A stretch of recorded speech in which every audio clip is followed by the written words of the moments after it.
As alluded to in Part 1, Lucifer and Beelzebub or Beelzebub are not the same entity. Also, neither of these two entities are the same as Satan or the devil, but how the words Satan and devil are used is interesting. The English word devil does not appear until the New Testament. The word in the Old Testament is Satan, or more specifically, Satan. In the Septuagint, the word is diabolos, which is where the word devil originates. In the New Testament, King James Version, diabolos is translated as devil, but so is daimonion, daemon, and daimonizomai. Daimonion and daemon are better translated as demon, but demon originates from the word daemon, which in mythology is a benevolent spirit. In its biblical form, the word daemon is corrupted to mean a malevolent spirit. Daimonizomai is someone under the possession of a demon. It's for reasons like this that the King James Version of the Bible is a very poor translation and quite unreliable as a source for evaluating the Bible in English. The American Standard Version and the New Revised Standard Version tend to be much better as study Bibles. Also, the word diabolos does not appear in the first Gospel written. This would be the Gospel of Mark. Diabolos is also not in any of the letters that are accepted as being written by Paul. Mark and Paul make reference to Satan, or more specifically Satanus, not to Diabolos, and Paul was a Jew, not a Gentile. So was the author of Mark. The use of diabolos in the New Testament is post-Mark, therefore starting post-destruction Second Temple, late 1st century. The Greek word diabolos is similar to the Hebrew word Satan in definition, but with a more malevolent intent. The Satan is someone who stands in opposition to you, an accuser, an adversary, an obstacle, one who slanders, and can be of human or supernatural origin, and is not used as a proper name in the Old Testament to refer to a very specific creature. For example, in the story of Balaam and his talking donkey, starting Numbers chapter 22, verse 22, the Hebrew word Satan is translated into English as adversary. The Satan who stops Balaam is a messenger or an angel sent by God. The same is applied to the Satan in the story of Job. In 1 Samuel 29 verse 4, however, the adversary or Satan is very mortal. His name is David, as in the man who would become King David. In 1 Kings 11 verse 25, the adversary or Satan is Hadad the Edomite. In 1 Chronicles chapter 21, the Satan is undefined. Different scholarly sources have different opinions on 1 Chronicles chapter 21. In the fourth vision of the high priest, Zechariah chapter 3, the Satan is a persecutor in the celestial court at the right hand of God. In Psalms 109, Satan is likely the Persians. It must be emphasized that in the Old Testament, Satan is usually preceded by the definite article the, so the Satan, with the exceptions of Psalm 109 and Chronicles 21, where Satan is preceded by a conjunction. Both Chronicles and Psalms 109 are post-exilic. In the Synoptics, both Diabolos and Satan or Satanus are used, but Diabolos is limited to the most part to the temptations in the wilderness, with two exceptions. The parable in Matthew chapter 13 verse 39 corresponding in Luke chapter 8 verse 12 in reference to sowing of seeds, and the judgment of nations in Matthew chapter 25 verse 41. There is a corresponding parable in Mark regarding the sowing of seeds. This would be Mark chapter 4 starting verse 26, but the narrative is very different, and as previously mentioned, Mark makes no reference to Diabolos, and in this parable, no reference to Satan. Matthew has very much a Deuteronomist perspective of history, and this author constantly calls upon the books of Moses. Matthew also carries an apocalyptic theme, likely from the hypothetical Q source, evaluating the temptations of Jesus, where Jesus is shown all the kingdoms of the world by the devil, shows a scenario that is simply impossible, and the authors of Matthew and Luke would have known this, especially the author of Luke, who was likely a companion of Paul, and Paul was well traveled. Because the temptations narrative is missing in Mark for the most part, but is included in Matthew and Luke, this again brings up the question of the hypothetical Q source as a source to this material. It's in these temptations in Matthew and Luke, the relation between the devil and Satan is explicitly made.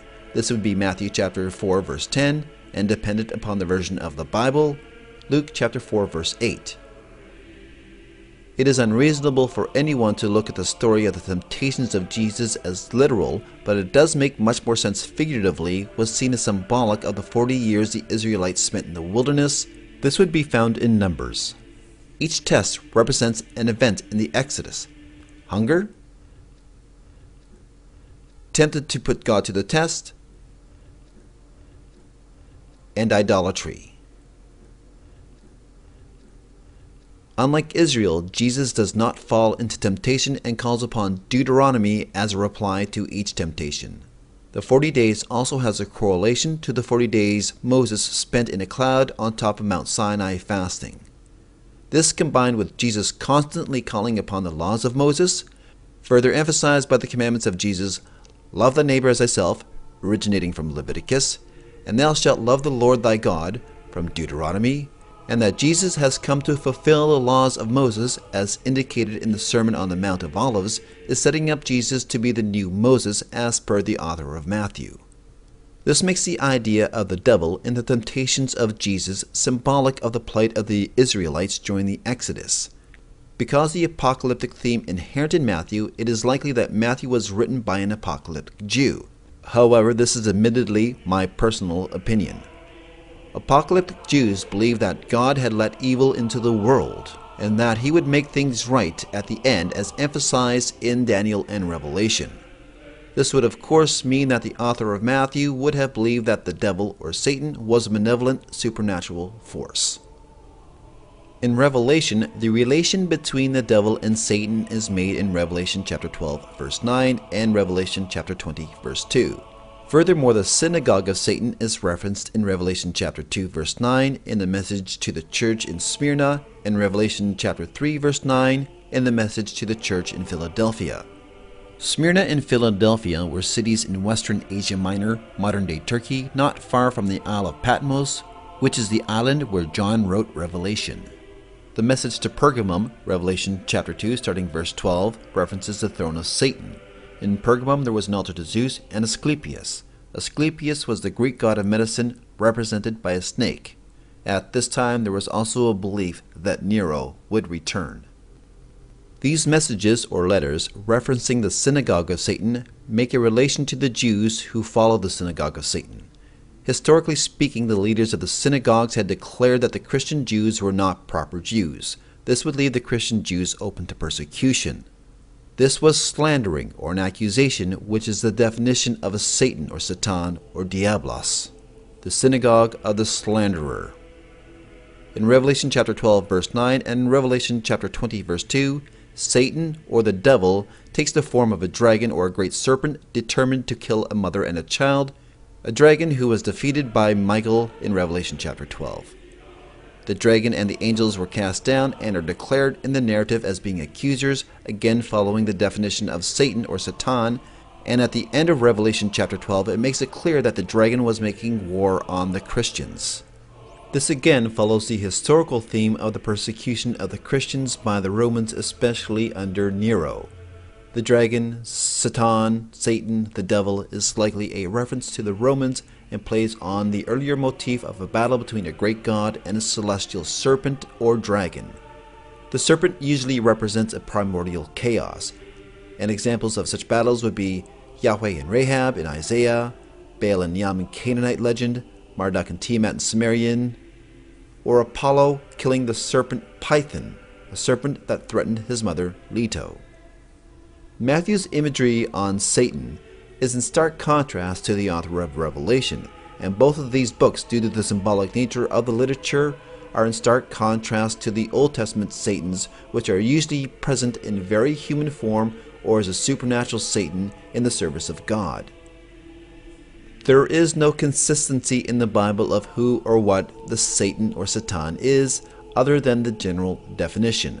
This would make the modern-day interpretation of Satan or Satan a construct of the Christian Church.